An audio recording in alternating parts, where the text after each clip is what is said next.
Viewers ਫਿਰ ਦੁਬਾਰਾ ਤੁਹਾਡਾ ਸਵਾਗਤ ਹੈ ਪ੍ਰੋਗਰਾਮ ਸੱਚੋ ਸੱਚ ਵਿੱਚ। ਜੀ ਡਾਕਟਰ ਸਾਹਿਬ, ਹੁਣ ਅਸੀਂ ਆਪਣੇ ਦਰਸ਼ਕਾਂ ਨੂੰ ਆਈਆਂ ਈਮੇਲ 'ਚ ਮੈਸੇਜ ਪੜ੍ਹਨਾ ਸ਼ੁਰੂ ਕਰਦੇ ਹਾਂ ਜੀ। ਸਾਡਾ ਪਹਿਲੀ ਈਮੇਲ ਸਿਡਨੀ ਆਸਟ੍ਰੇਲੀਆ ਤੋਂ ਆਈ ਹੈ।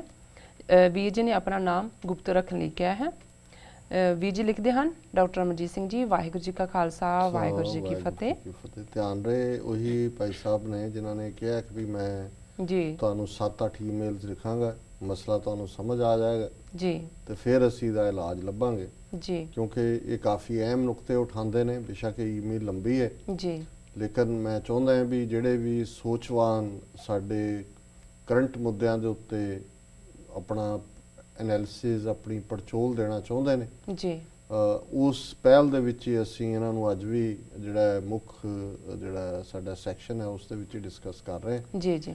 ਔਰ ਮੈਂ ਚਾਹਾਂਗਾ ਕਿ ਵੀ ਇਹ ਜ਼ਰੂਰ ਵੀਰ ਇਸ ਨੂੰ ਸੁਣਨਗੇ ਵੀ ਜੀ, ਤੇ ਅਸੀਂ ਹੁਣ ਬੇਸਬਰੀ ਨਾਲ ਉਹਨਾਂ ਈਮੇਲਸ ਦੇ ਵੀ ਇੰਤਜ਼ਾਰ ਕਰਾਂਗੇ ਜਿਹੜੀਆਂ ਕਿ ਇਲਾਜ ਵੱਲ ਜਾ ਰਹੀਆਂ, ਕਿਉਂਕਿ ਤੇ 4-5 ਇਹਨਾਂ ਦੀਆਂ ਆ ਗਈਆਂ ਨੇ, ਸ਼ਾਇਦ 2-3 ਹੋਰ ਲਿਖਣਗੇ ਇਹ ਬਿਮਾਰੀ ਜੀ ਜੀ, ਫਿਰ ਸਾਨੂੰ ਇਲਾਜ ਦੱਸਣਗੇ ਜੀ ਜੀ। ਬਿਲਕੁਲ ਡਾਕਟਰ ਸਾਹਿਬ। ਵੀਰ ਜੀ ਲਿਖਦੇ ਹਨ, ਭਾਰਤ ਸਰਕਾਰ ਅਤੇ ਅਬਦਾਲੀ ਦਲ ਮਿਲ ਕੇ ਪੰਜਾਬ ਅੰਦਰ ਸਿੱਖਾਂ ਦੇ ਖਿਲਾਫ ਜੋ ਰਾਜਨੀਤਿਕ ਸਾਜ਼ਿਸ਼ਾਂ ਕਰ ਰਹੀ ਹੈ, ਅੱਜ ਮੈਂ ਉਹਨਾਂ ਦੀ ਇੱਕ ਲਿਸਟ ਤਿਆਰ ਕਰਕੇ ਭੇਜ ਰਿਹਾ ਹਾਂ ਤਾਂ ਤੇ ਉਮੀਦ ਹੈ ਕਿ ਇਹ ਜਾਣਕਾਰੀ ਸਿੱਖ ਕੌਮ ਦੇ ਕੰਮ ਆਉਣ ਵਾਲੀ ਹੋਵੇਗੀ। ਪਹਿਲਾ, ਸ਼੍ਰੀ ਹਰਿਮੰਦਰ ਸਾਹਿਬ ਦੇ ਅੰਦਰ ਵਾਲੇ ਸਿੱਖ ਅਜਾਇਬ ਘਰ ਦੇ ਦਰਵਾਜ਼ਿਆਂ ਨੂੰ ਅੱਜ ਕੱਲ੍ਹ ਜਿੰਨਾ ਵੀ ਹੋ ਸਕੇ ਬੰਦ ਰੱਖਿਆ ਜਾਂਦਾ ਹੈ ਤੇ ਜਾਂ ਫਿਰ ਦਰਵਾਜ਼ਿਆਂ ਤੇ ਲਿਖੇ ਹੋਏ ਟਾਈਮ ਫਰੇਮ ਤੋਂ ਅੱਗੇ ਪਿੱਛੇ ਖੋਲ੍ਹਿਆ ਜਾਂਦਾ ਹੈ ਤਾਂ ਕਿ ਉੱਥੇ ਆਉਣ ਵਾਲੇ ਸ਼ਰਧਾਲੂਆਂ ਨੂੰ 1984 ਦੇ ਇਤਿਹਾਸ ਤੋਂ ਵਾਂਝਾ ਰੱਖਿਆ ਜਾ ਸਕੇ। ਦੂਸਰਾ, ਉਹਦੇ 'ਚ ਮੇਰਾ ਖਿਆਲ ਹੈ ਜਿਹੜੀ ਇਹਨਾਂ ਨੇ ਲਿਸਟ ਦਿੱਤੀ ਹੈ ਉਹਦੇ ਜਿਵੇਂ ਮੈਂ ਕੱਲ ਵੀ ਦੱਸਿਆ ਸੀ ਕਿ ਉਹਨਾਂ ਨੇ ਅਕਾਲੀ ਦਲ ਦਾ ਨਾਂ ਹੀ ਅਬਦਾਲੀ ਦਲ ਰੱਖਿਆ, ਕਿ ਜਿਵੇਂ ਅਬਦਾਲੀ ਲੁੱਟਣ ਆਉਂਦਾ ਸੀ ਤੇ ਚਲਾ ਜਾਂਦਾ ਸੀ ਵੀ ਅਕਾਲੀ ਲੁੱਟ ਰਹੇ ਨੇ ਪੰਜਾਬ ਨੂੰ ਵੀ, ਸਿੱਖਾਂ ਨੂੰ ਵੀ, ਪੰਥ ਨੂੰ ਵੀ।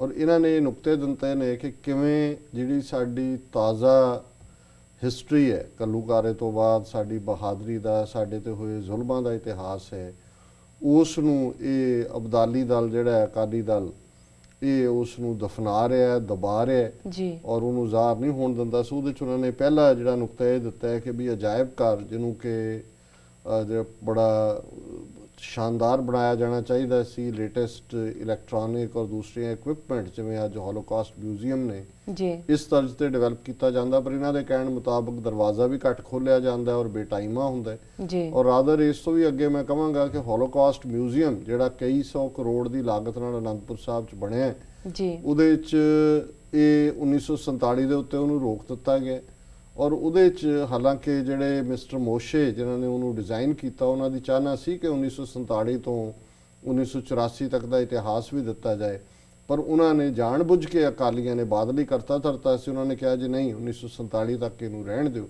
ਜੀ। ਸੋ ਜਦੋਂ ਅਸੀਂ ਉਸ ਗੱਲ ਦੇ ਨਾਲ ਇਹਨਾਂ ਦੀ ਇਸ ਗੱਲ ਨੂੰ ਮੇਲ ਕੇ ਦੇਖਦੇ ਹਾਂ ਤਾਂ ਫਿਰ ਕੋਈ ਸ਼ੱਕ ਨਹੀਂ ਰਹਿੰਦਾ ਕਿ ਇਹ ਇੱਕ ਡੈਲੀਬਰੇਟ ਅਟੈਂਪਟ ਹੈ ਤਾਂ ਕਿ ਯੰਗਸਟਰਸ ਨੂੰ ਆਪਣੇ ਤਾਜ਼ਾ ਇਤਿਹਾਸ ਦੇ ਨਾਲ ਔਰ ਆਪਣੀ ਖਾਲਿਸਤਾਨ ਦੀ ਸਟਰਗਲ ਦੇ ਨਾਲ ਉਹਨਾਂ ਦਾ ਜਿਹੜਾ ਕੋਈ ਰਾਫਤਾ ਨਾ ਬਣੇ ਜੀ, ਇਸ ਲਈ ਇਸ ਪਾਰਟ ਨੂੰ ਬੜਾ ਅੰਡਰ ਪਲੇ ਕੀਤਾ ਜਾਂਦਾ ਹੈ।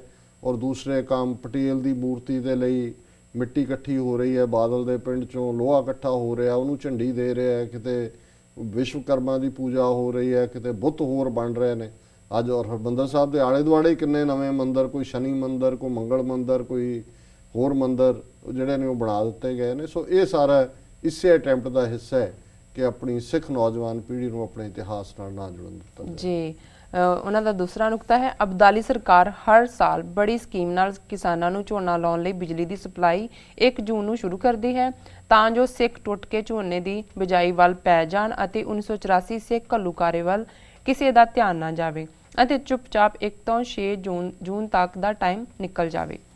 ਤੀਸਰਾ, ਸ਼੍ਰੋਮਣੀ ਕਮੇਟੀ ਇਸ ਗੱਲ 'ਚ ਵੀ ਵੇਟ ਹੈ ਕਿਉਂਕਿ ਇਹੀ ਗੱਲ ਮਈ 'ਚ ਵੀ ਹੋ ਸਕਦੀ ਹੈ, ਮਿਡ ਜੂਨ 'ਚ ਵੀ ਹੋ ਸਕਦੀ ਹੈ, ਪਰ ਜੇ 1 ਜੂਨ, ਮੈਨੂੰ ਇਹ ਤਰੀਕ ਨਹੀਂ ਸੀ ਪਤਾ ਵੀ ਇਹੀ ਉਹਨਾਂ ਨੇ ਕੱਟ ਆਫ ਲਾਈਨ ਰੱਖੀ ਹੈ ਜੀ, ਤੇ ਇਹਨੂੰ ਵੀ ਕਿਉਂਕਿ ਜੂਨ ਦਾ ਪਹਿਲਾ ਹਫਤਾ ਤਾਂ ਉਵੇਂ ਹੀ ਹੈ ਜਿਵੇਂ ਯਹੂਦੀ ਜਿਹੜੇ ਨੇ ਪਾਸ ਓਵਰ 'ਚ ਕੋਈ ਕਦੇ ਵਾਲ ਸਟਰੀਟ ਔਰ ਦੂਜੇ ਜਾ ਕੇ ਦੇਖੋ ਚਿੜੀ ਵੀ ਨਹੀਂ ਉੱਥੇ ਬੋਲਦੀ ਹੁੰਦੀ, ਉਹ ਬਿਲਕੁਲ 2000 ਸਾਲ ਪੁਰਾਣੀ ਆਪਣੀ ਯਾਦ ਨੂੰ ਸੈਲੀਬ੍ਰੇਟ ਕਰਦੇ ਨੇ। ਤੇ ਜੇ ਉਹਨਾਂ ਨੇ ਟਾਈਮ ਹੀ ਉਹ ਦਿੱਤਾ ਤਾਂ ਜ਼ਾਹਿਰ ਹੈ ਕਿ ਵੀ ਇਹ ਇੱਕ ਇਹਦੇ ਪਿੱਛੇ ਵੀ ਇੱਕ ਹਿਡਨ ਏਜੰਡਾ ਹੋਏਗਾ ਜੀ ਜੀ। ਸ਼੍ਰੋਮਣੀ ਕਮੇਟੀ ਦੇ ਚੋਣ ਢਾਂਚੇ ਨੂੰ ਹੌਲੀ-ਹੌਲੀ ਭਾਰਤ ਸਰਕਾਰ ਦੇ ਹੱਥ ਦੇਣ ਦਾ ਵੀ ਅੰਦਰ ਖਾਤੇ ਕੰਮ ਚੱਲ ਰਿਹਾ ਹੈ ਤਾਂ ਕਿ ਭਾਰਤ ਸਰਕਾਰ ਦਾ ਗੁਰਦੁਆਰਿਆਂ ਤੇ ਸਿੱਧਾ ਕਬਜ਼ਾ ਸਥਾਪਿਤ ਕੀਤਾ ਜਾਵੇ ਤੇ ਇਸ ਸਬੰਧ ਵਿੱਚ ਪਿਛਲੀਆਂ ਸ਼੍ਰੋਮਣੀ ਕਮੇਟੀ ਵੋਟਾਂ ਤੋਂ ਪਹਿਲੇ ਬਾਦਲ ਨੇ ਪ੍ਰਧਾਨ ਮੰਤਰੀ ਮੋਹਨੀ ਨਾਲ ਇਸ ਬਾਰੇ ਮੀਟਿੰਗ ਵੀ ਕੀਤੀ ਸੀ। ਜੀ ਡਾਕਟਰ ਸਾਹਿਬ। ਹਾਂ, ਇਹ ਜ਼ਾਹਰ ਹੈ ਹੁਣ ਜਿਹੜੀ ਐਸਜੀਪੀ ਤੇ ਹਾਊਸ ਨੂੰ ਅਜੇ ਤੱਕ ਉਹਨੇ ਸਹੁੰ ਵੀ ਨਹੀਂ ਚੁੱਕੀ ਹੈ। ਜਿਹੜੀ ਕਮੇਟੀ ਐਗਜ਼ੈਕਟਿਵ ਬਣਾਈ ਹੋਈ ਹੈ ਉਹੀ 700-800 ਕਰੋੜ ਦੇ ਬਜਟ ਨੂੰ ਹੈਂਡਲ ਕਰਦੀ ਹੈ। ਸੁਪਰੀਮ ਕੋਰਟ 'ਚ ਫਾਈਲ ਪਈ ਹੈ, ਮੈਂਬਰਾਂ ਨੇ ਉਹਨਾਂ ਨੂੰ ਕਿਉਂਕਿ ਸਹਿਜਧਾਰੀ ਫੈਡਰੇਸ਼ਨ ਖੜੀ ਕਰਤੀ ਹਿੰਦੂਆਂ ਦੀ ਕਿ ਜੀ ਅਸੀਂ ਵੀ ਹੱਕਦਾਰ ਹਾਂ ਵੋਟਾਂ ਦੇ, ਤੇ ਉਹ ਤਾਂ ਜ਼ਾਹਰ ਹੈ ਸ਼੍ਰੋਮਣੀ ਕਮੇਟੀ ਤਾਂ ਪਹਿਲਾਂ ਹੀ ਇਹ ਕਦੋਂ ਚੋਣਾਂ ਕਰਵਾਉਣੀਆਂ ਸਰਕਾਰ ਫੈਸਲਾ ਕਰਦੇ ਸੀ। ਹੁਣ ਤਾਂ ਚੋਣਾਂ ਕਰਵਾ ਕੇ ਉਹਨਾਂ ਦਾ ਪ੍ਰੋਪਰ ਹਾਊਸ ਵੀ ਨਹੀਂ ਐਸਟੈਬਲਿਸ਼ ਹੋਣ ਦਿੱਤਾ ਗਿਆ। ਸਭ ਕੁਝ ਹੀ ਸਰਕਾਰ ਦੀ ਮਰਜ਼ੀ ਤੇ ਹੈ ਜੀ। ਹੁਣ ਇੱਕ ਦੋ ਸਹਿਜਧਾਰੀ ਦਲ ਵੀ ਖੜੇ ਕੀਤੇ ਗਏ ਹਨ ਤੇ ਸਹਿਜਧਾਰੀਆਂ ਨੂੰ ਸ਼੍ਰੋਮਣੀ ਕਮੇਟੀ ਦੀਆਂ ਵੋਟਾਂ ਦਾ ਅਧਿਕਾਰ ਦੇਣ ਦੀ ਪ੍ਰਤੀਕਿਰਿਆ ਵੀ ਚੱਲ ਰਹੀ ਹੈ ਤਾਂ ਕਿ ਹੌਲੀ-ਹੌਲੀ ਹਿੰਦੂ ਵੀ ਸਹਿਜਧਾਰੀਆਂ ਨਾਲ ਰਲ ਕੇ ਵੋਟਾਂ ਪਾਉਣ ਤੇ ਆਉਣ ਵਾਲੇ ਸਮੇਂ ਵਿੱਚ ਹਰਿਮੰਦਰ ਸਾਹਿਬ ਦੀ ਸੇਵਾ ਦੀ ਵੀ ਮੰਗ ਕਰਨ ਲੱਗ ਪੈਣ ਤੇ ਜੇ ਲੋੜ ਪਵੇ ਤੇ ਉਹ ਬਾਕੀ ਪੰਥਕ ਧਿਰਾਂ ਨਾਲ ਫਸਾਦ ਵੀ ਖੜਾ ਕਰ ਲੈਣ, ਕਿਉਂਕਿ ਹਿੰਦੂ ਸੋਚਦੇ ਨੇ ਕਿ ਸ਼ਾਇਦ ਉਹ ਫਿਰ ਹਰਿਮੰਦਰ ਸਾਹਿਬ ਅੰਦਰ ਮੂਰਤੀਆਂ ਰੱਖਣਗੇ। ਹਾਂ, ਬਿਲਕੁਲ ਇਹ ਸੋ ਕਾਲਡ ਸਹਿਜਧਾਰੀ ਦਾ ਕੋਈ ਕਨਸੈਪਟ ਨਹੀਂ ਹੈ ਜਿਵੇਂ, ਔਰ ਮੇਰਾ ਇਹ ਪੱਕਾ ਯਕੀਨ ਹੈ ਕਿ ਜਦੋਂ ਸੁਪਰੀਮ ਕੋਰਟ ਦਾ ਫੈਸਲਾ ਆਇਆ 3 ਸਾਲ ਤੋਂ ਤਾਂ ਫਾਈਲ ਤੇ ਹੀ ਬੈਠੇ ਨੇ, ਉਹ ਆਇਆ ਉਹਨਾਂ ਨੇ ਕਹਿਣਾ ਕਿ ਜੀ ਇਹਨਾਂ ਨੂੰ ਵੋਟ ਦੇਣ ਦਾ ਹੱਕ ਹੈ। ਹੁਣ ਕਿਹੜਾ ਹਿੰਦੂ ਹੈ ਤੇ ਕਿਹੜਾ ਉਹ ਜੈਨੂਇਨਲੀ ਸਹਿਜਧਾਰੀ ਹੈ ਜਿਹੜਾ ਸਿੱਖੀ 'ਚ ਵਿਸ਼ਵਾਸ ਰੱਖਦਾ ਹੈ ਪਰ ਉਹਨੇ ਕੇਸ ਨਹੀਂ ਰੱਖੀ ਦੀ, ਤਾਂ ਕੋਈ ਕ੍ਰਾਈਟੇਰੀਆ ਨਹੀਂ ਹੈ ਜੀ। ਇਹ ਤਾਂ ਤੁਸੀਂ ਦੇਖ ਸਕਦੇ ਹੋ ਕਿ ਵੀ ਈਵਨ ਕੋਈ ਢੋਂਗੀ ਜਾਂ ਕੋਈ ਆਰਐਸਐਸ ਵਾਲਾ ਕੇਸ ਰੱਖ ਕੇ ਵੀ ਸਿੱਖ ਬਣ ਸਕਦਾ ਹੈ ਪਰ ਸਟਿਲ ਹਿੰਦੂ ਹੋ ਸਕਦਾ। ਪਰ ਇਹਦੇ 'ਚ ਤਾਂ ਕੋਈ ਦੋ ਰਾਵਾਂ ਨਹੀਂ ਨੇ ਕਿ ਜਿਹਦੇ ਕੇਸ ਨਹੀਂ ਨੇ ਉਹਦੇ ਬਾਰੇ ਕੋਈ ਪਤਾ ਨਹੀਂ ਹੈ ਕਿ ਉਹ ਹਿੰਦੂ ਹੈ ਕਿ ਸਹਿਜਧਾਰੀ ਹੈ। ਜੀ ਜੀ। ਸੋ ਜ਼ਾਹਰ ਹੈ ਵੀ ਅਲਟੀਮੇਟਲੀ ਇੱਕ ਵਾਰੀ ਉਹਨਾਂ ਨੂੰ ਵੋਟਾਂ ਦਾ ਹੱਕ ਮਿਲ ਜਾਂਦਾ ਹੈ, ਫਿਰ ਸੇਵਾ ਦਾ ਹੱਕ ਵੀ ਹੈ। ਕੱਲ ਨੂੰ ਜਿਸ ਹੱਦ ਤੱਕ ਮਰਜ਼ੀ ਮੂਰਤੀਆਂ ਰੱਖਣ, ਕੋਈ ਹਵਨ ਕਰਨ, ਯੱਗ ਕਰਨ, ਪਹਿਲਾਂ ਹੀ ਬਾਦਲ ਹਵਨ ਕਰਵਾਉਂਦਾ ਹੈ, ਆਪਣੇ ਘਰ ਵੀ ਕਰਵਾਉਂਦਾ ਹੈ, ਸਾਰੇ ਹਵਨਾਂ ਤੇ ਜਾਂਦੇ ਵੀ ਨੇ, ਹਰਿਮੰਦਰ ਸਾਹਿਬ ਦੀਆਂ ਪਰਿਕਰਮਾ 'ਚ ਵੀ ਕਰਨ ਲੱਗ ਜਾਣਗੇ। ਗੁਰਦੁਆਰਿਆਂ 'ਚ ਹੁਣ ਵਿਸ਼ਵਕਰਮਾ ਤਾਂ ਬਣਾਉਂਦੇ ਹੀ ਬਣਾਉਂਦੇ ਨੇ। ਦਿੱਲੀ ਦੇ 2-3 ਗੁਰਦੁਆਰਿਆਂ ਦੀ ਰਿਪੋਰਟਿੰਗ ਸੀ, ਜਗਰਾਤੇ ਵੀ ਹੁੰਦੇ ਨੇ ਹੁਣ ਉਹਨਾਂ ਜੋ ਗੁਰਦੁਆਰਿਆਂ ਦੇ ਹਾਲ ਇਸਤੇਮਾਲ ਹੋ ਰਹੇ ਨੇ ਉਹਨਾਂ ਕੰਮਾਂ ਦੇ ਲਈ। ਸੋ ਬਿਲਕੁਲ ਠੀਕ ਗੱਲ ਹੈ ਜੀ।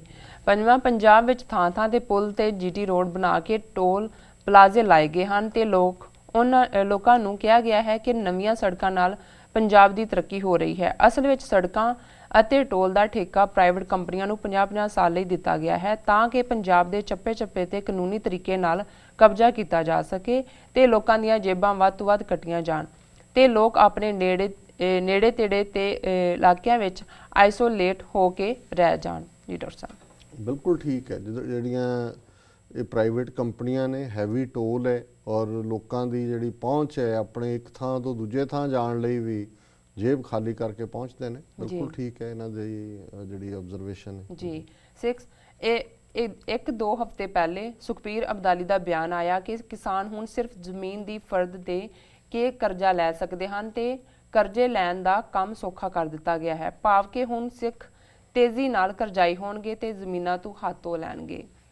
ਕਿਸਾਨਾਂ ਨੂੰ 2-2 ਮਹੀਨੇ ਮੰਡੀਆਂ ਵਿੱਚ ਜਾਣਬੁੱਝ ਕੇ ਰੋਲਿਆ ਜਾਂਦਾ ਹੈ ਤਾਂ ਕਿ ਉਹ ਖੇਤੀਬਾੜੀ ਤੋਂ ਅੱਕ ਸੜ ਜਾਣ ਤੇ ਜ਼ਮੀਨਾਂ ਦਾ ਖਹਿੜਾ ਛੱਡ ਦੇਣ। 8ਵਾਂ, ਅੱਜ ਕੱਲ੍ਹ ਪੰਜਾਬ ਦੇ ਪ੍ਰਾਈਵੇਟ ਅਦਾਰਿਆਂ, ਕਾਲਜਿਸ ਐਂਡ ਬੈਂਕਸ ਵਿੱਚ ਸਾਊਥ ਇੰਡੀਅਨ ਦੇਖਣ ਨੂੰ ਆਮ ਮਿਲ ਜਾਂਦੇ ਹਨ, ਭਾਵ ਕਿ ਹੌਲੀ-ਹੌਲੀ ਪੰਜਾਬ ਦੀ ਬਿਊਰੋਕ੍ਰੇਸੀ ਤੇ ਵੀ ਹਿੰਦੂਆਂ ਦਾ ਕਬਜ਼ਾ ਹੋ ਰਿਹਾ ਹੈ।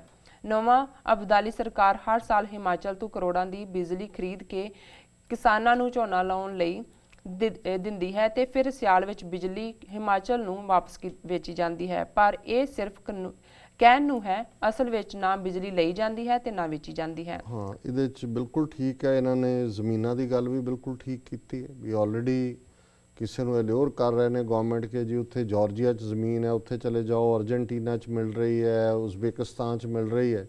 ਔਰ ਹੌਲੀ ਜਿਹੜਾ ਪੰਜਾਬ ਦਾ ਕਿਸਾਨ ਹੈ ਉਹ ਕੁਛ ਕਰਜ਼ੇ ਦੇ ਥੱਲੇ ਦੱਬਿਆ ਜ਼ਮੀਨ ਵੇਚ ਰਿਹਾ, ਕੁਛ ਬਾਹਰ ਨਿਕਲਣ ਨੂੰ ਵੇਚ ਰਿਹਾ, ਕੁਛ ਆਪਣੇ ਮੁੰਡਿਆਂ ਨੂੰ ਕੁੜੀਆਂ ਨੂੰ ਬਾਹਰ ਭੇਜਣ ਲਈ ਜ਼ਮੀਨ ਵੇਚ ਰਿਹਾ। ਔਰ ਜ਼ਾਹਰ ਹੈ ਕਿ ਉਹ ਬਿਲਕੁਲ ਆਪਣੀ ਪੋਜੈਸ਼ਨ ਤੋਂ ਖਾਲੀ ਹੋ ਰਹੇ ਨੇ।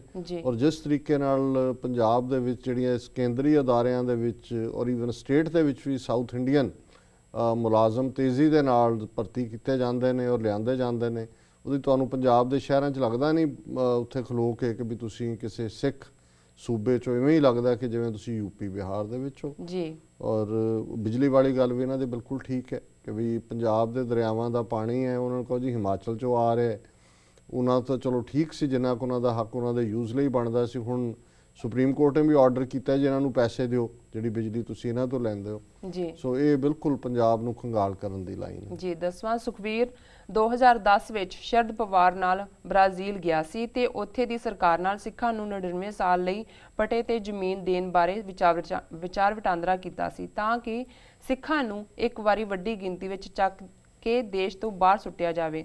ਫਿਰ ਉਸ ਤੋਂ ਬਾਅਦ ਚੰਗੀ ਤੇ ਸਸਤੀ ਜ਼ਮੀਨ ਦਾ ਲਾਲਚ ਦੇ ਕੇ ਗਿਣਤੀ ਵਿੱਚ ਸਿੱਖਾਂ ਨੂੰ 5 ਈਅਰ ਵੀਜ਼ਾ ਤੇ ਜਾਰਜੀਆ ਵਿੱਚ ਧੱਕਿਆ ਜਾ ਸਕੇ। ਹੁਣ ਵੀ ਤਾਮਿਲਨਾਡੂ, ਕੇਰਲਾ ਅਤੇ ਕਰਨਾਟਕਾ ਵੱਲ ਧੱਕਿਆ ਜਾ ਰਿਹਾ ਹੈ ਤਾਂ ਕਿ ਪੰਜਾਬ ਨੂੰ ਜਿੰਨਾ ਵੀ ਹੋ ਸਕੇ ਖਾਲੀ ਕੀਤਾ ਜਾਵੇ ਤੇ ਇਸ ਕੰਮ ਲਈ ਸਰਕਾਰ ਵੱਲੋਂ ਪ੍ਰਾਪਰਟੀ ਡੀਲਰਸ ਵੀ ਲਗਾਏ ਗਏ ਹਨ। 11ਵਾਂ, ਪੰਜਾਬ ਵਿੱਚੋਂ ਕਣਕ, ਝੋਨਾ ਤੇ ਦੁੱਧ ਆਦਿ ਬਾਕੀ ਰਾਜਾਂ ਨਾਲੋਂ ਸਸਤਾ ਖਰੀਦਿਆ ਜਾਂਦਾ ਹੈ ਤੇ ਡੀਜ਼ਲ, ਪੈਟਰੋਲ 5 ਰੁਪਏ ਪ੍ਰਤੀ ਲੀਟਰ ਮਹਿੰਗਾ ਵੇਚਿਆ ਜਾਂਦਾ ਹੈ ਤਾਂ ਕਿ ਸਿੱਖਾਂ ਨੂੰ ਹੌਲੀ-ਹੌਲੀ ਕੰਗਾਲ ਕੀਤਾ ਜਾਵੇ। 12ਵਾਂ, ਮੇਰਾ ਇੱਕ ਅਫਗਾਨੀ ਦੋਸਤ ਹੈ ਤੇ ਉਸ ਨੇ ਮੈਨੂੰ ਦੱਸਿਆ ਕਿ ਇੰਡੀਆ ਨੇ ਅਫਗਾਨਿਸਤਾਨ ਵਿੱਚ 200 ਦੇ ਕਰੀਬ ਸਫਾਰਤ ਖਾਨੇ ਖੋਲ੍ਹੇ ਹਨ ਜਿੱਥੋਂ ਰਾਹ ਏਜੰਟਸ ਅਫਗਾਨੀ ਤੇ ਪਾਕਿਸਤਾਨੀ ਸਮਗਲਰ ਰਾਹੀਂ ਪਾਕਿਸਤਾਨ ਬਾਰਡਰ ਤੋਂ ਪੰਜਾਬ ਵਿੱਚ ਨਸ਼ੇ ਧੱਕਦੇ ਹਨ ਤੇ ਲੋਕਾਂ ਨੂੰ ਲੱਗਦਾ ਹੈ ਕਿ ਪਾਕਿਸਤਾਨ ਪੰਜਾਬ ਵਿੱਚ ਨਸ਼ੇ ਸਮਗਲ ਕਰ ਰਿਹਾ ਹੈ, ਪਰ BSF ਇਸ ਵਿੱਚ ਸ਼ਾਮਲ ਨਹੀਂ ਹੈ ਤੇ ਜੋ ਹੀਰੋਇਨ ਆਦਿ BSF ਦੁਆਰਾ ਬਾਰਡਰ ਤੇ ਫੜੀ ਜਾਂਦੀ ਹੈ, ਭਾਰਤ ਸਰਕਾਰ ਉਸ ਨੂੰ ਦੁਬਾਰਾ ਲੋਕਲ ਡਰੱਗ ਮਾਫੀਆ ਰਾਹੀਂ ਪੰਜਾਬ ਵਿੱਚ ਵੇਚ ਦਿੰਦੀ ਹੈ। ਇਸ ਕਾਰੋਬਾਰ ਵਿੱਚੋਂ ਭਾਰਤ ਸਰਕਾਰ ਵੱਡਾ ਮੁਨਾਫਾ ਵੀ ਕਮਾ ਰਹੀ ਹੈ।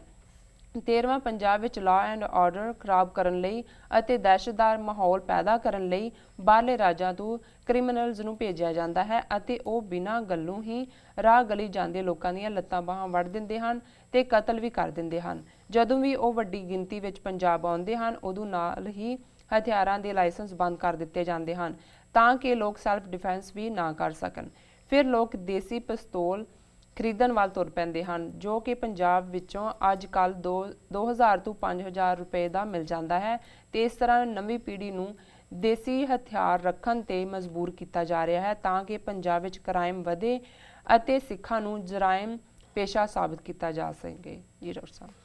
ਨਹੀਂ, ਮੈਂ ਇਹਨਾਂ ਦਾ ਵੀਰ ਜੀ ਦਾ ਬਹੁਤ ਸ਼ੁਕਰਗੁਜ਼ਾਰ ਹਾਂ। ਉਹਨਾਂ ਨੇ ਸਾਰੇ ਹੀ ਨੁਕਤੇ ਜਿਹੜੇ ਨੇ ਉਹ ਕਲਮਬੱਧ ਕੀਤੇ ਨੇ ਜੀ ਔਰ ਜਿਹੜਾ ਕਿਉਂਕਿ ਬਾਕੀ ਤਾਂ ਬੜੇ ਸਪਸ਼ਟ ਨੇ ਉਹਨਾਂ ਦੀ ਲਿਖਤ ਤੋਂ, ਜਿਹੜਾ ਅਫਗਾਨਿਸਤਾਨ ਦੇ ਵਿੱਚ 200 ਦੇ ਕਰੀਬ ਸਫਾਰਤਖਾਨੇ ਖੋਲ੍ਹਣ ਦੀ ਗੱਲ ਹੈ ਜੀ ਹੁਣ ਵੀ, ਜਦੋਂ ਕਿ ਅਫਗਾਨਿਸਤਾਨ ਦੇ ਵਿੱਚ 2014 ਚ ਨੈਟੋ ਫੋਰਸਿਸ ਨੇ ਨਿਕਲਣਾ, ਸਭ ਤੋਂ ਵਰੀ ਦੀ ਗੱਲ ਹੀ ਇਹ ਹੈ ਕਿਉਂਕਿ ਜਿਹੜਾ ਬਾਰਡਰ ਅਫਗਾਨਿਸਤਾਨ ਦਾ ਪਾਕਿਸਤਾਨ ਦੇ ਨਾਲ ਲੱਗਦਾ ਹੈ ਉੱਥੇ ਹੀ ਉਹ ਸੋ ਕਾਲਡ ਇਹਨਾਂ ਦੇ ਕੌਂਸਲੇਟ ਖੁੱਲ੍ਹ ਰਹੇ ਨੇ ਇੰਡੀਆ ਦੇ ਔਰ ਉਹ ਇਨਫੈਕਟ ਰਾਹ ਦੇ ਹੈੱਡਕੁਆਟਰ ਨੇ। ਉੱਥੋਂ ਇਹ ਦੋ ਗੱਲਾਂ ਕਰਦੇ ਨੇ, ਇੱਕ ਤਾਂ ਉਹਨਾਂ ਚੋਂ ਦਹਿਸ਼ਤਗਰਦੀ ਪਾਕਿਸਤਾਨ 'ਚ ਭੇਜਦੇ ਨੇ, ਐਵੇਂ ਨਹੀਂ ਹੈ ਕਿ ਪਾਕਿਸਤਾਨ 'ਚ ਕਿਤੇ ਮਸੀਤਾਂ 'ਚ ਧਮਾਕੇ ਹੋ ਰਹੇ ਨੇ, ਬਲੋਚਿਸਤਾਨ ਦੇ ਵਿੱਚ ਸਿਵਲ ਵਾਰ ਵਰਗੀ ਸਥਿਤੀ ਬਣੀ ਹੋਈ ਹੈ, ਖੈਬਰ ਪਖਤੂਨਵਾ 'ਚ ਸਭ ਕਰਨ ਦੇ ਬਾਵਜੂਦ ਪੀਸ ਨਹੀਂ ਹੋ ਰਹੀ, ਕਰਾਚੀ ਦੇ ਵਿੱਚ ਕੀ ਹੋ ਰਿਹਾ। ਸੋ ਇੱਕ ਤਾਂ ਉਹ ਜਿਹੜੇ ਉਹਨਾਂ ਦੇ ਅੱਡੇ ਨੇ ਸਫਾਰਤਖਾਨਿਆਂ ਦੇ ਨਾਂ ਥੱਲੇ ਰਾਹ ਦੇ, ਉਹਨਾਂ ਰਾਹੀਂ ਉਹ ਹਥਿਆਰ ਪਾਕਿਸਤਾਨ ਦੇ ਵਿੱਚ ਧੱਕਦੇ ਨੇ। ਦੂਸਰਾ ਉਹੀ ਇੱਕ ਐਗਜ਼ਿਟ ਰੂਟ ਹੈ ਕਿਉਂਕਿ ਅਫਗਾਨਿਸਤਾਨ ਦੇ ਵਿੱਚ ਬੜੀ ਵੱਡੀ ਗਿਣਤੀ 'ਚ ਜਿਹੜੀ ਹੈ ਇਹ ਪ੍ਰੋਡਕਸ਼ਨ ਹੁੰਦੀ ਹੈ ਓਪੀਅਮ ਦੀ ਔਰ ਉੱਥੇ ਹੀ ਹੈਰੋਇਨ ਵਗੈਰਾ ਵੀ ਬਣਦੀ ਹੈ। ਸੋ ਜਿਹੜੀ ਹਥਿਆਰਾਂ ਦੀ ਸਮਗਲਿੰਗ ਤੇ ਡਰੱਗ ਸਮਗਲਿੰਗ ਇਹ ਟੂਗੈਦਰ ਹੁੰਦੀਆਂ, ਇਕੱਠੀਆਂ ਜਾਂਦੀਆਂ। ਸੋ ਪਾਕਿਸਤਾਨ 'ਚ ਹਥਿਆਰਾਂ ਦੀ ਕੰਜ਼ੰਪਸ਼ਨ ਕਰਵਾ ਦਿੰਦੇ ਨੇ ਪਾਕਿਸਤਾਨ ਦੇ ਵਿੱਚ law and order problem create ਕਰਨ ਲਈ ਔਰ ਇਹ ਹੈਰੋਇਨ ਔਰ ਸਮੈਕ ਇਹ ਫਿਰ ਇੰਡੀਅਨ ਬਾਰਡਰ ਤੇ ਧੱਕ ਦਿੰਦੇ ਨੇ ਜਿੱਥੇ ਕਿ ਆਲਰੇਡੀ BSF ਔਰ ਦੂਸਰੇ ਕਿਉਂਕਿ ਇੰਡੀਅਨ ਫੋਰਸਿਸ ਹੀ ਨੇ ਤੇ ਇੰਡੀਆ ਦੇ ਕਨੈਕਸ਼ਨ ਤੋਂ ਹੀ ਰਹੀ ਹੁੰਦੀ ਹੈ। ਸੋ ਉੱਥੇ ਜੇ ਕਦੇ ਡਰਾਮਾ ਵੀ ਕੀਤਾ ਜਾਂਦਾ ਫੜਨ ਦਾ ਜੇ ਕਿ ਅਸੀਂ ਫੜ ਲਈ, ਉਹ ਵੀ ਇਨਫੈਕਟ ਇਹਨਾਂ ਦੇ ਕਹਿਣ ਮੁਤਾਬਕ ਡਰੱਗ ਮਾਫੀਆ ਦੇ ਹਵਾਲੇ ਕਰ ਦਿੱਤੀ ਜਾਂਦੀ ਹੈ ਔਰ ਸੈਂਟਰ ਗੌਰਮੈਂਟ ਇਹਦੇ 'ਚੋਂ ਪੈਸਾ ਵੀ ਬਣਾ ਰਹੀ ਹੈ ਔਰ ਜਵਾਨੀ ਵੀ ਤਬਾਹ ਕਰ ਰਹੀ।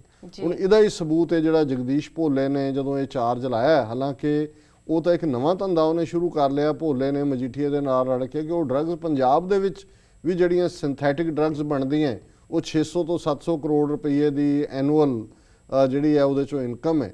ਔਰ ਉਸ ਤੋਂ ਪਹਿਲਾਂ ਪੰਜਾਬ ਦੇ ਡਾਇਰੈਕਟਰ ਜਨਰਲ ਪ੍ਰਿਜ਼ਨ ਸ਼ਸ਼ੀਕਾਂਤ ਕਹਿ ਚੁੱਕੇ ਨੇ ਕਿ 60,000 ਕਰੋੜ ਦੀ ਡਰੱਗ ਜਿਹੜੀ ਹੈ ਜਿਹਦਾ ਸੋਰਸ ਇਹੀ ਹੈ। ਜਿਹੜੇ 200 ਇਹਨਾਂ ਨੇ ਐਮਬੈਸੀਜ਼ ਜਾਂ ਕੌਂਸੂਲੇਟਸ ਖੋਲ੍ਹੇ ਨੇ, ਹੋਰ ਕਿਹੜੇ ਇੰਡੀਅਨ ਜਿਹੜੇ ਨੇ ਉਹ ਅਫਗਾਨਿਸਤਾਨ 'ਚ ਯਾਤਰਾ ਦੇ ਲਈ ਜਾਂਦੇ ਨੇ ਟੂਰਿਸਟ ਬਣ ਕੇ, ਜਾਂ ਕਿਹੜੇ ਅਫਗਾਨ ਟੂਰਿਸਟ ਬਣ ਕੇ ਇੰਡੀਆ 'ਚ ਆਉਂਦੇ ਨੇ ਕਿ ਉਹਨਾਂ ਨੂੰ ਇੰਡੀਆ ਦਾ ਵੀਜ਼ਾ ਚਾਹੀਦਾ ਕਿ ਤੁਸੀਂ ਹਰ ਸ਼ਹਿਰ ਦੇ ਵਿੱਚ ਆਪਣਾ ਕੌਂਸੂਲੇਟ ਖੋਲ੍ਹਿਆ ਹੋਇਆ। ਸੋ ਇਹ ਰਾਹ ਦੇ ਹੈੱਡਕੁਆਟਰ ਨੇ ਔਰ ਉਹਨਾਂ ਨੇ ਇਹ ਬਿਲਕੁਲ ਜਿਹੜੀ ਲਾਸਟ ਗੱਲ ਕਹੀ ਹੈ ਉਹ ਵੀ ਬੜੀ ਅਹਿਮੀਅਤ ਵਾਲੀ ਹੈ। ਤੁਸੀਂ ਰੋਜ਼ਾਨਾ ਪੰਜਾਬ ਦੀ ਅਖਬਾਰ ਚੁੱਕ ਲਓ, ਅਜੀਤ ਚੁੱਕ ਲਓ, ਟ੍ਰਿਬਿਊਨ ਦੇਖ ਲਓ, ਕੋਈ ਦਿਨ ਐਸਾ ਨਹੀਂ ਹੁੰਦਾ ਕਿ 2-3 ਕਿਤੇ ਮਰਡਰ ਨਹੀਂ ਹੋਏ ਹੁੰਦੇ। ਇਹ ਵੀ ਉਹ ਨੇ ਜਿਹੜੇ ਰਿਪੋਰਟ ਹੁੰਦੇ ਨੇ ਜੀ ਔਰ ਉਹ ਕ੍ਰਿਮੀਨਲ ਨੇ, ਔਰ ਇਹਦੇ 'ਚ ਕੋਈ ਸ਼ੱਕ ਨਹੀਂ ਹੈ ਕਿ ਬਾਹਰਲੇ ਸੂਬਿਆਂ ਦੀਆਂ ਗੈਂਗਾਂ ਜਿਹੜੀਆਂ ਨੇ ਉਹ ਬੜੀ ਵੱਡੀ ਗਿਣਤੀ 'ਚ ਪੰਜਾਬ ਦੇ ਵਿੱਚ ਆਪਰੇਟ ਕਰ ਰਹੀਆਂ। ਔਰ ਜਿਸ ਹਿੱਸੇ 'ਚ ਉਹ ਹੁੰਦੇ ਨੇ, ਜਿਵੇਂ ਪਿਛਲੇ ਦਿਨਾਂ 'ਚ ਕਪੂਰਥਲਾ ਜਾਂ ਅੰਮ੍ਰਿਤਸਰ, ਉਹੀ ਹੁੰਦਾ ਹੈ ਕਿ ਵੀ ਲੱਤਾਂ ਵੱਢ ਦਿਓ, ਬਾਹਾਂ ਵੱਢ ਦਿਓ ਤੁਰੇ ਜਾਂਦਿਆਂ ਦੀਆਂ, ਰਾਤ ਨੂੰ ਅਟੈਕ ਕਰ ਦਿਓ, ਘਰਾਂ 'ਚ ਆ ਜਾਓ, ਔਰ ਪੂਰਾ ਗਰੁੱਪ ਬਣ ਕੇ ਉਹ ਆਉਂਦੇ ਨੇ, ਅੰਦਰ ਘਰਦਿਆਂ ਨੂੰ ਮਾਰ ਕੇ ਉੱਥੇ ਬੈਠ ਕੇ ਆਰਾਮ ਨਾਲ ਜੋ ਹੁੰਦਾ ਖਾ ਪੀ ਕੇ ਲੁੱਟ ਕੇ ਬੜੇ ਆਰਾਮ ਨਾਲ ਉਹ ਚਲੇ ਜਾਂਦੇ ਨੇ। ਸੋ ਕਿੱਥੇ ਹੈ ਇਹਨਾਂ ਦਾ ਸਿਕਿਉਰਿਟੀ ਨੈਟਵਰਕ, ਕਿੱਥੇ ਸਾਰਾ ਸਿਸਟਮ? ਪਰ ਕਿਉਂਕਿ ਸਾਰੀਆਂ ਗੈਂਗਾਂ ਇਹਨਾਂ ਦੀ ਮਰਜ਼ੀ ਨਾਲ ਆਪਰੇਟ ਕਰ ਰਹੀਆਂ, ਇਸ ਲਈ ਅਜੇ ਕੋਈ ਸਾਹਮਣੇ ਨਹੀਂ ਆਇਆ ਕਿ ਕੋਈ ਬਾਹਰਲੀ ਗੈਂਗ ਦਾ ਕੋਈ ਗੈਂਗ ਲੀਡਰ ਫੜਿਆ ਗਿਆ। ਉਹ ਆਪਰੇਟ ਕਰਦੇ ਨੇ, ਫਿਰ ਚਲੇ ਜਾਂਦੇ ਨੇ, ਫਿਰ ਨਵੇਂ ਸੂਬੇ ਦੀ ਗੈਂਗ ਆ ਜਾਂਦੀ। ਔਰ ਇਹ ਗੱਲ ਜਿਹੜਾ ਵੀ ਪੰਜਾਬ 'ਚ ਥੋੜ੍ਹਾ ਬਹੁਤ ਸਮਝਦਾ ਨੀਤੀ ਨੂੰ, ਉਹ ਤੁਹਾਨੂੰ ਇਹੀ ਖਬਰ ਦੱਸੇਗਾ। ਸੋ ਇਹਨਾਂ ਦਾ, ਭਾਈ ਸਾਹਿਬ ਦਾ ਬਹੁਤ ਧੰਨਵਾਦ, ਔਰ ਅਸੀਂ ਬੇਸਬਰੀ ਨਾਲ ਇਹਨਾਂ ਦੀਆਂ ਦੂਸਰੀਆਂ ਈਮੇਲਸ ਦਾ ਵੀ ਇੰਤਜ਼ਾਰ ਕਰਾਂਗੇ ਤਾਂ ਕਿ ਸਾਡੇ ਦਰਸ਼ਕਾਂ, ਸਾਡੇ ਸਰੋਤਿਆਂ ਨੂੰ ਵੱਧ ਤੋਂ ਵੱਧ ਜਿਹੜਾ ਗਿਆਨ ਮਿਲ ਸਕੇ ਕਿ ਕੀ ਨੀਤੀਆਂ ਨੇ ਹਿੰਦੁਸਤਾਨ ਦੀ ਸਰਕਾਰ ਦੀਆਂ। ਜੀ ਬਿਲਕੁਲ ਡਾਕਟਰ ਸਾਹਿਬ, ਇਸ ਨਾਲ ਲੈਣੇ ਬ੍ਰੇਕ। ਵੀਅਰਸ, ਇਸ ਤਰ੍ਹਾਂ ਜੁੜੇ ਰਹੋ, ਮਿਲਦੇ ਹਾਂ ਆਫਟਰ ਦਿਸ ਸ਼ਾਰਟ ਬ੍ਰੇਕ।